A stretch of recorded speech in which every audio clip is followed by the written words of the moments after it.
Government will spend $65 million over the next 2 years in a bid to bust the Bludge culture.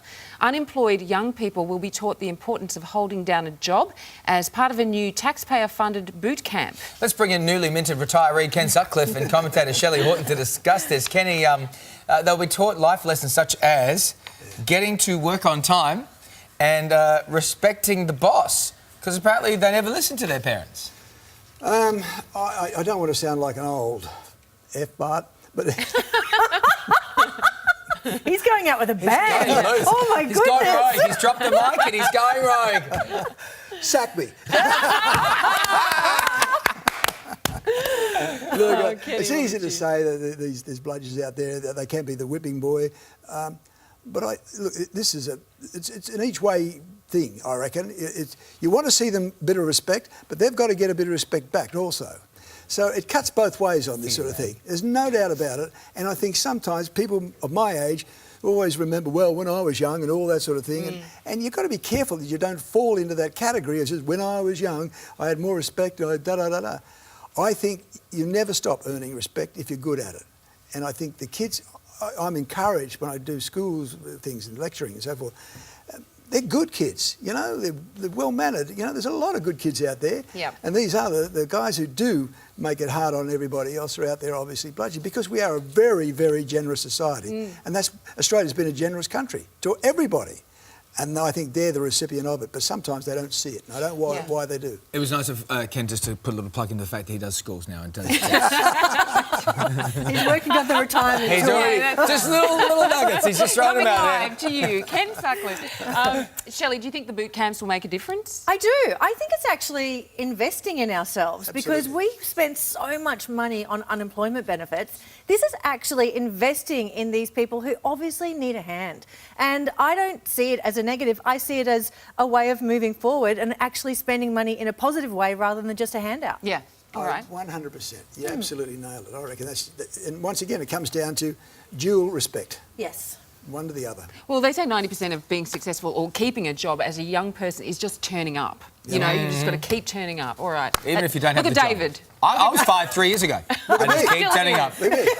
He retired yesterday and he's here. What's going on? What's it like out there, Dave? I wouldn't know. I'm too scared. All right, let's move on now. Most apartments across the country require renters to pay pet bonds, and now there's a push to introduce a bond for children. So can people in favour of child bonds or children's bonds argue that kids do more damage than pets? Well, the thing with kids, they're there all the time. You know, they're in the dogs and the cats, you can put them outside the door. So you've got that. There's a problem for a start.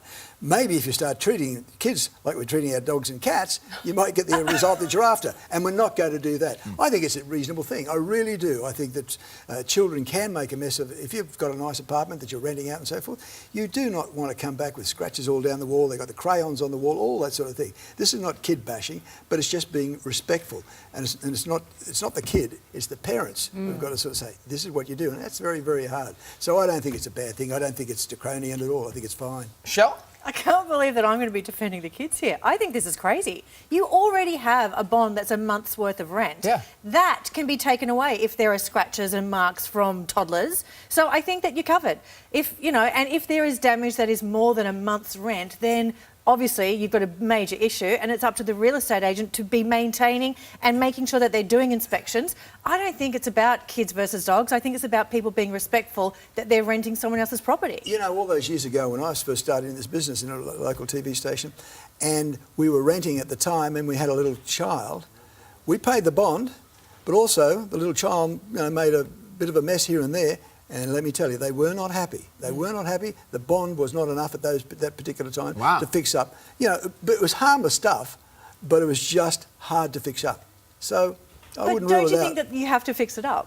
Like, it's your responsibility. Your child made the yeah, but a lot of people damage. They don't treat their own home like that, but they treat other people's home like that. It's like a hire car. Yeah, yeah, exactly. Yeah. All right. Finally, there's a push for men-only workspaces.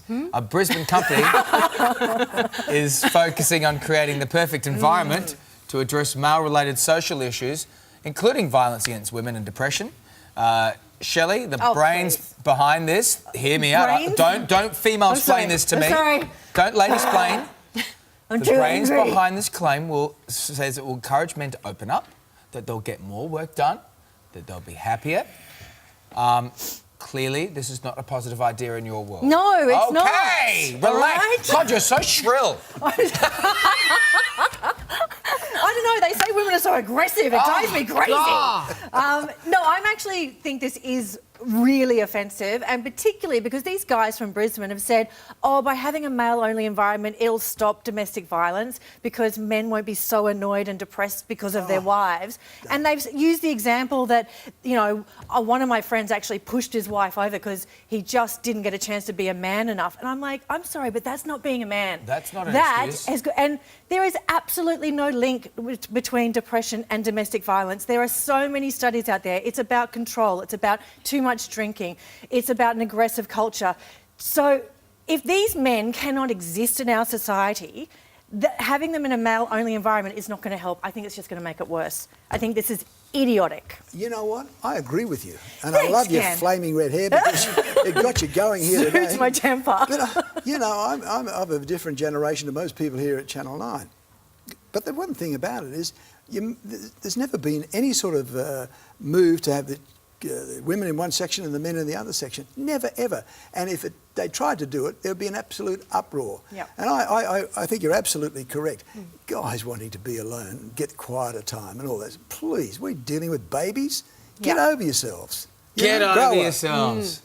And Shelley, I don't think you were shrill. I just think you're passionate. Thank you, son. Yeah. I'm just I'll saying deal what with Twitter him would very say. It's a very male thing to say, you know. Oh, I know. You know? I know. Yeah, I think that was a little bit on purpose. I think it was meant to be facetious. Oh, see, I missed that. It went straight over my head. Well, there's so many more jokes that we could make. But you're not going to, are I'm you? certainly not going to, because I work in an office full of women. And I love it. We want to know what you think. Go onto Facebook, go onto Twitter, and before you go, it is an honour to be able to for all of us to sit at the desk with a legend that is Ken Sutcliffe and everything he's done. And we were just saying in the ad break, you know what? Nice guys do finish first, and because of people like you, mate. Appreciate it very much. Yeah. Thank Meet them on the way down, don't you, sometimes? You certainly Yeah. do. Look at you there. Look I like the fact you've retired and you've come in here, there's no tie, you're back to the modelling look, and it's just fabulous. Yes. It's so long since I've seen a lot of that video. So many years. Like the Graham Kennedy show. Yeah. Oh, Every now growing and up with you on Graham Kennedy But was you've just just a gotten treat. better with age, Ken. Yeah, You've well, still yeah. got that twinkle in your eye and the girls think you're a silver fox. Well, you know, I've been fortunate. Isn't it terrific to go to work and say, I like going to work? You know, so many don't have that, you know, for whatever reason, not necessarily because they're lazy, but I've always been in an industry that I enjoy. The only thing that's going to be hard for me right now is that retiring, I'll start mixing with people my own age. Shock horror. That's a shock. Nah, just stick with the grandkids, Ken. You'll be here for a little bit longer though, won't you? Yeah, we're here for a few more weeks. Good on you, buddy. Thank you, What a Ken. thrill. Ahead for you on Today Extra, the simple health checks you can do at home.